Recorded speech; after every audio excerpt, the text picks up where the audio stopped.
Madame Jessica Duleroy. Merci d'avoir accepté l'invitation de Web TV Info. La première question qui me vient à l'esprit, vous avez décidé de vous présenter pour les municipales de La Rochelle. Vous êtes soutenu par le Front de gauche. Pouvez-vous vous présenter et nous dire quelles sont vos motivations? Alors, je suis donc Jessica Duleroy, je suis membre du Parti communiste, j'ai 35 ans et mes motivations, c'est de pouvoir montrer qu'il y a des idées qui ne sont pas défendues à l'heure actuelle par les autres listes.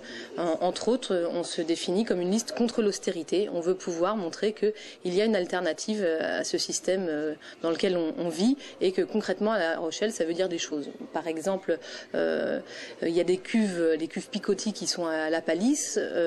On veut pouvoir demander, exiger aux pétroliers de reculer les cuves pour protéger les populations.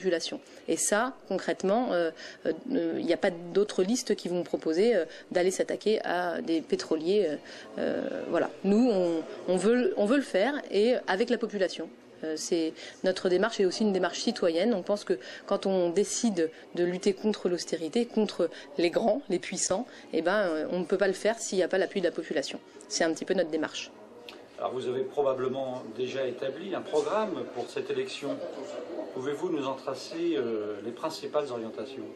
Alors on veut de la démocratie locale, donc de la concertation, par exemple par des référendums sur les grandes questions qui concernent les Rochelais, mais aussi voilà, permettre aux Rochelais de s'exprimer et de lutter contre des choses. Je parlais des cuves picotis, mais il y a aussi par exemple le pont de Tadon, qui aujourd'hui appartient à RFF, donc Réseau Ferré de France, et qui n'est pas réparé et qui commence à même devenir dangereux. Et donc on proposait aussi à la population de se battre avec la municipalité, si on était aux rênes de la municipalité, pour exiger que ce pont soit réparé.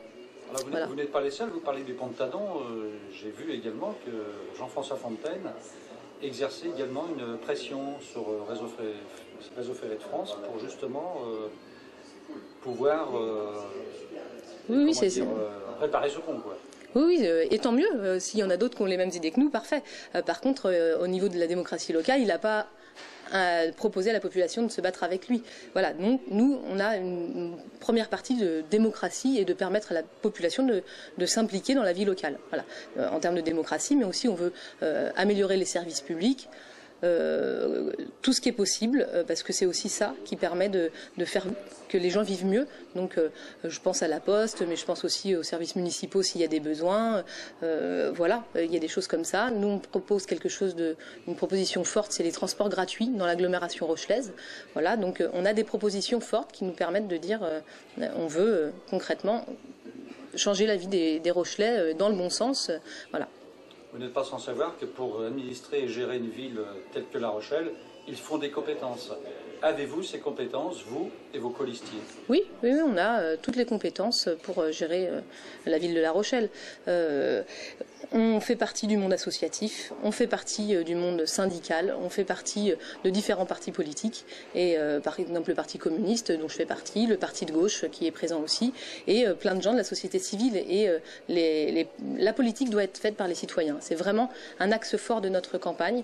Tant que la politique sera faite par des hommes politiques professionnels, eh ben, on ne s'en sortira pas, ni au niveau local, ni au niveau national.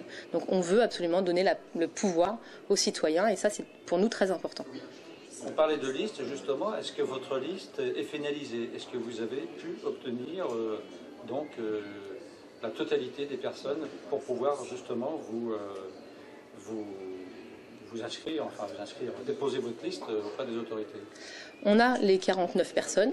On laisse encore la possibilité, si certaines personnes veulent nous rejoindre, pour que ça représente le mieux possible La Rochelle, les différents quartiers, les différentes couches de la population, etc. Donc on laisse encore ouvert pour les personnes qui seraient d'accord sur notre programme, qui veulent l'enrichir. Voilà, mais notre liste est faite. Il y aura une liste du Front de gauche à La Rochelle le 23 mars.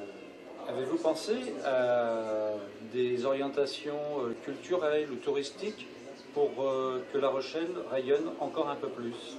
Et si oui, lesquelles? Alors nous, au niveau culturel, ce qu'on veut privilégier, c'est que les Rochelais puissent accéder à la culture. On a quelque chose d'assez chouette à La Rochelle, la coursive, l'asile, enfin bon, plein de choses très intéressantes en termes de culture, des petites assos, etc. C'est vraiment très chouette. Et aujourd'hui, malheureusement, les gens de milieu populaire, ils n'y vont pas, ou pas suffisamment. Et donc ça, il faut vraiment travailler à faire que les gens se sentent que c'est leur possibilité d'y aller. Donc nous, on pense que pour faire accéder au théâtre, il faut permettre aux plus jeunes et aux moins jeunes de faire du théâtre. Comme ça, après, on a la curiosité d'aller au théâtre, par exemple. Voilà, donc nous, c'est vraiment notre manière de voir. Donc on propose des passes culture pour les jeunes, mais il faut réfléchir aussi, pourquoi pas, pour d'autres personnes, trouver des moyens à faire accéder à la culture, accompagner. Je pense qu'il y a besoin d'accompagner. Il y a la question du coût d'une place de cinéma, d'une place, parce que c'est quand même pas donné, mais il y a aussi la question d'accompagner les personnes, parce que face à toute cette offre culturelle, quand on n'est pas initié, c'est pas simple de s'y rendre, lequel on choisit, etc. Donc notre idée, c'est de permettre à toute la population rochelaise de venir et d'accéder à la culture. Dans un autre ordre d'idées, avez-vous des idées écologiques? Et par exemple, on voit que depuis quelques années, le climat change. La Rochelle est située près de la mer, donc avez-vous prévu des idées pour essayer de faire en sorte que les Rochelais et les Rochelaises soient préservés, par exemple, d'une montée soudaine des eaux?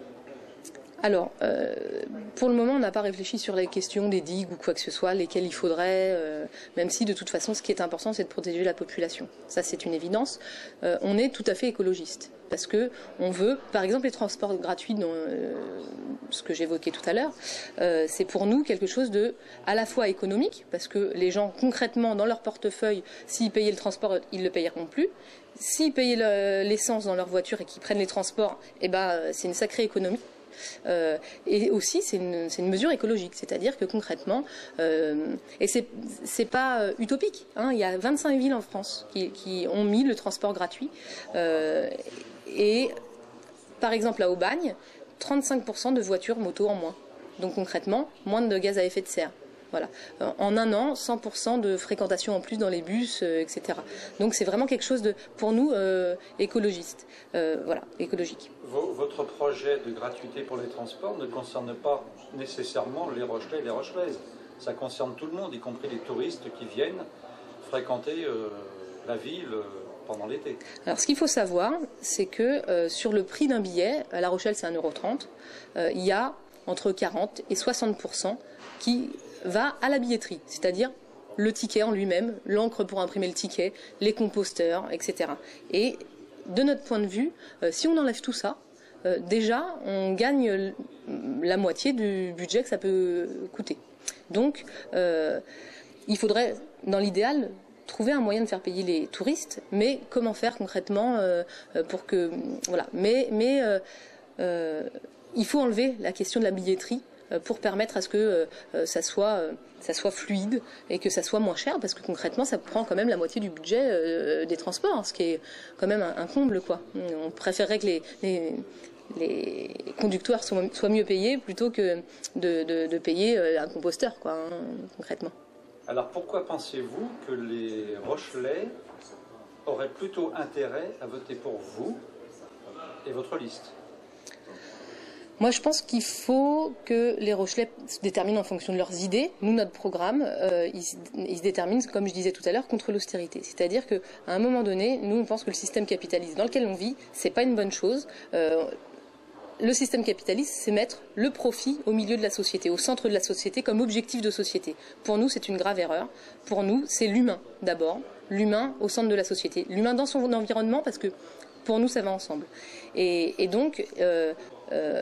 à partir du moment où on décide de mettre l'humain d'abord, on peut bien entendu voter pour notre liste. Voilà. Après, ce que je disais aussi tout à l'heure, c'est qu'il faut que les politiques soient faits par la population et pas par des professionnels de la politique. Il n'y a aucune personne de notre liste qui est professionnelle de la politique. On a les compétences, on a les idées, et à un moment donné, c'est le peuple qui doit faire la politique. La politique, c'est la vie de la cité et c'est tout un chacun qui doit le faire. Voilà. Et donc nous, on y va et je pense que la politique aurait tout à gagner à faire que ce soit les petites gens qui fassent de la politique. C'est-à-dire que moi, je sais ce que c'est, mais pas que moi. Hein, dans la liste, beaucoup de mes colistiers savent ce que c'est que d'avoir du mal en fin de mois, quoi. Quand toutes les politiques sauront ce que c'est que 20 euros, eh ben, je pense qu'on réussira à faire mieux de la politique pour l'ensemble de la population. C'est pas les uns contre les autres qu'on veut dire, hein, mais c'est la majorité de la population a du mal à boucler ses fins de mois. Hein, dans la réalité, 18% des Rochelais vivent sous le seuil de pauvreté, c'est quand même absolument énorme.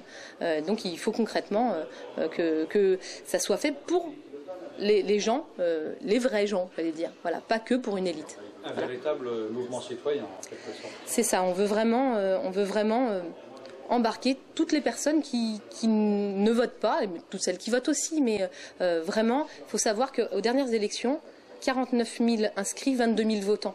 Voilà. Donc, les gens n'y croient plus. À un moment donné, il faut que les citoyens se prennent en main, fassent confiance, mais pas une confiance aveugle. C'est-à-dire que moi, j'ai presque envie de dire il ne faut pas faire confiance aux politiques, y compris à la liste dont je fais partie. Il faut leur demander des comptes. Il faut aller dire, bon, bah, vous disiez ça dans votre programme à un moment donné, c'est où, c'est quand, comment. Nous, on s'engage à rendre des comptes. On veut faire des assemblées citoyennes pour expliquer où est-ce qu'on en est dans notre mandat, etc. Mais il faut aussi que les citoyens ils titillent les politiques, parce que la démocratie délégative, oui, c'est comme ça, délégative. Ça ne va plus. Il faut, parce que c'est pas juste mettre un bulletin dans l'urne. C'est mettre un bulletin, parce qu'il faut aller voter, c'est important. Mais après, il faut aller continuer à se battre pour ses idées. Alors dans n'importe quel parti, ça m'est égal presque. Je veux que chaque citoyen se dise, bah oui, la politique, c'est aussi fait pour moi, et c'est pas juste dans les hautes sphères, etc. Est-ce que l'on peut dire que le Parti communiste commence à se détacher de plus en plus du Parti socialiste, avec lequel vous auriez peut-être pu faire un accord, établir un accord pour éviter d'avoir à vous présenter, vous et puis Anne-Laure Joumouillet, par exemple? Alors, il y a des communistes qui sont sur la liste d'Anne-Laure Joumouillet, et il y a des communistes qui sont partis sur la liste du Front de gauche. C'est le débat d'idées. En politique, c'est pas parce qu'on est encarté qu'on est tous d'accord. Bah voilà, donc là, on a pris une décision, c'est de dire, à un moment donné, il faut aussi que nos idées soient représentées. C'est pas que les communistes qui sont sur la liste d'Anne-Laure Joumouillet représentent pas leurs idées, mais ils peuvent pas faire pareil, parce que forcément ils se mettent dans le sillage d'Anne-Laure Joumouillet, ce qui est un choix. Mais nous, notre choix là, c'est de dire, à un moment donné, concrètement, il faut que les idées portées par le Front de gauche soient au pouvoir, quoi, soient débattues dans la société. C'est le sens de notre démarche, et qu'on puisse ensemble débattre. Est-ce qu'on a raison, pas raison? Nous, forcément, on pense qu'on a raison, mais on n'a pas raison tout seul, on a raison avec tout le monde aussi. Souhaitez-vous aborder un sujet qui vous tient particulièrement à cœur? Oui, moi je voudrais parler du logement, parce que je pense que concrètement aujourd'hui, les Rochelais qui veulent vivre à La Rochelle, les jeunes couples par exemple, ils sont obligés d'aller à 20 ou 30 km, ils ne peuvent pas se loger, et nous on propose d'encadrer les loyers. Voilà, de mettre des mesures d'encadrement des loyers, de réquisitionner les logements vacants, de construire du logement social, et du logement social pas cher, parce que j'entends la droite qui veut construire des logements sociaux intermédiaires, ça veut dire des logements sociaux qui coûtent très très cher, et c'est pas de ça dont on a besoin. Les gens ont besoin de logements à taille humaine, de logements où ils peuvent concrètement habiter à La Rochelle, parce que c'est une belle ville, et ça ne doit pas être juste pour soit les personnes qui ont beaucoup de moyens, soit pour les touristes. La Rochelle, ça doit rester aussi à la population. On a une histoire également. Voilà. Donc ça me tient à cœur. Je peux en dire une autre? Oui, voilà. On voudrait faire un mémorial à Chef de Baie, donc un monument pour les fusillés dans la Deuxième Guerre mondiale. Nous avons eu énormément de fusillés à La Rochelle, des résistants, et on voudrait aussi montrer que La Rochelle a une histoire, et que faut rendre hommage à ces combattants pour la France. Voilà, donc nous, attachés à ça. On le mettra dans notre programme. Voilà. Et ça me paraît important parce que La Rochelle, c'est pas que les touristes, c'est pas que les promoteurs qui veulent mettre la main dessus, c'est aussi une histoire ouvrière, une histoire de combattants, et il faut le mettre en avant. Merci d'avoir répondu à nos questions. Merci à vous.